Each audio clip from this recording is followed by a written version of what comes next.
World No Tobacco Day ruksawi AGMC ni bukhaktei sijarmong samong butang yago yachagai nahar jakha chasalo omorkaya shani cancer bemar rok manjagai thilai tonglai mani rokno kashnani bagai oyapri romkha AGMC rungsrangnai rok chasalo World No Tobacco Day ruksawi lukurokni bisango sijarmong tubunani bagai kami kami berai lukurok bai malayai tabako ganang manai hambiarokno nangya tongna bagai kok biti salaika saltang hangkor bamatia blog ni berimura para parao thangai o sijarmong samong butang khlailaika agoli AGMC ni rungsrangnai sangnai jagrok আমরা Agartala government college থেকে এসেছি তো আমরা medical student তো আমরা আজকে বিশ্ব তামাক মুক্ত দিবস তো এই দিবসে সবাইকে যাতে তামাকটা না নেয় তার জন্য সচেতন করতে এসেছি কি রকম সারা পাচ্ছেন হ্যাঁ এখানে ম্যাক্সিমাম মানুষই তামাক নিচ্ছে তো আমরা তাদেরকে বলছি আর কি যেগুলো থেকে কি কি হতে পারে ক্যান্সার হতে পারে এই সমস্ত কিছু বলছি যাতে তারা আর সেকেন্ড টাইম না নেয় আর কি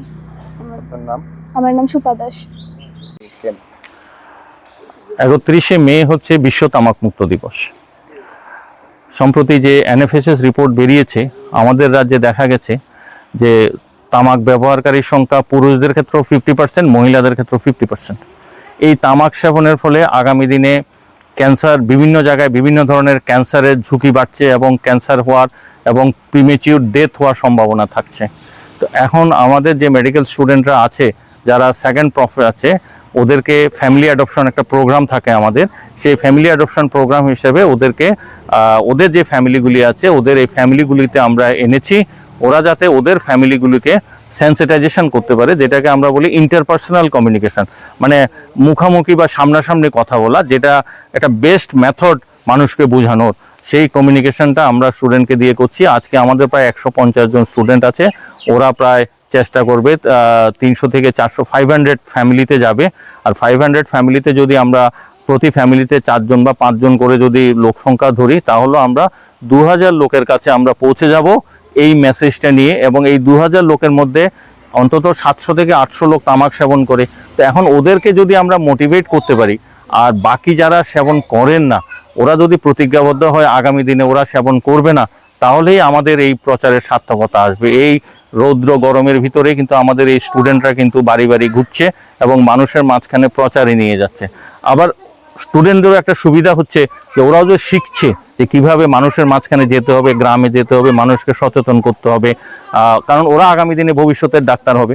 তো সুতরাং ওদের মাথার মধ্যে ওইটাই থাকবে যে মানুষের মাঝখানে যেতে হবে, মানুষকে বুঝাতে হবে, সচেতন করতে হবে তামাকের বিরুদ্ধে। আজকে যেহেতু নো টোবাকো ডে বা তামাক মুক্ত দিবস হিসাবে পালন করা হচ্ছে, এই দিনটাকে স্মরণীয় করে রাখার জন্য, ধরে রাখার জন্য আমরা এই প্রচেষ্টা নিয়েছি। আমি professor doctor Subrata Baidya, HOD community medicine, Agartala government medical college. কার উদ্যোগে করা হচ্ছে এটা? হ্যাঁ, কার উদ্যোগে করা হচ্ছে? উদ্যোগে আমাদের ডিপার্টমেন্টের উদ্যোগে করা হচ্ছে, community medicine department, Agartala government medical college. আর আমাদের আসা যাওয়া গাড়ি ঘোড়া এগুলি সমস্ত আমাদের কলেজ থেকেই, কলেজের প্রিন্সিপাল এবং মেডিকেল সুপারিনটেন্ডেন্টরা ওরা দায়িত্ব নিয়ে সমস্ত কিছু ব্যবস্থা করেছে। কোন গ্রামে এটা করছেন? এই গ্রামটা হচ্ছে বেরিমুরা, আমাদের মেডিকেল কলেজ থেকে প্রায় 20-25 কিলোমিটার হবে বেরিমুরা গ্রাম। এমনিতে আমাদের ফ্যামিলি অ্যাডপশন প্রোগ্রাম এখানটাতে চলে, তো স্টুডেন্টদেরও ফ্যামিলি অ্যালটেড আছে, তো ওদের যে ফ্যামিলিগুলো আছে এগুলিতে যাচ্ছে, প্লাস ওর বাইরে আরও কিছু ফ্যামিলি থাকছে এই গ্রামে, ওইসব বাড়িতেও যাচ্ছে সবাই, শুধু যে নির্দিষ্ট একটা বাড়ি তা নয়। আমরা চেষ্টা করছি অ্যারাউন্ড 500 ফ্যামিলি খাবার করার জন্য নির্দিষ্ট সময় 12টা 12:30টার মধ্যে, সকাল 10টা থেকে শুরু করে। মেসেজটা হচ্ছে যে বিশ্ব তামাক মুক্ত দিবসের যে স্লোগান, তামাক মুক্ত থাকার জন্য, এটা স্লোগান তো হয় কিন্তু স্লোগান তো আর সবাই বুঝবে না। আমরা স্ট্রেইট বলছি যে টোবাকো রিজেক্ট করো, যারা টোবাকো ব্যবহার করছে ওরা যাতে বন্ধ করে, আর নতুন যাতে যোগ না হয়। একটা বাড়িতে দেখেছি এক মহিলা 2 বছর আগে শুরু করেছে, মহিলার বয়স 22-23 বছর। তো সুতরাং মহিলা 2 বছর আগে শুরু করেছে, আমরা চেষ্টা করছি এই বাড়িতেও যারা আছে বা পাশের বাড়িতে যারা আছে যারা এখনো তামাক সেবন করেন না ওরা যাতে শুরু না করে, সেটা একটা প্রচেষ্টা। আর যারা করছে ওদেরকে কমিয়ে আনার চেষ্টা।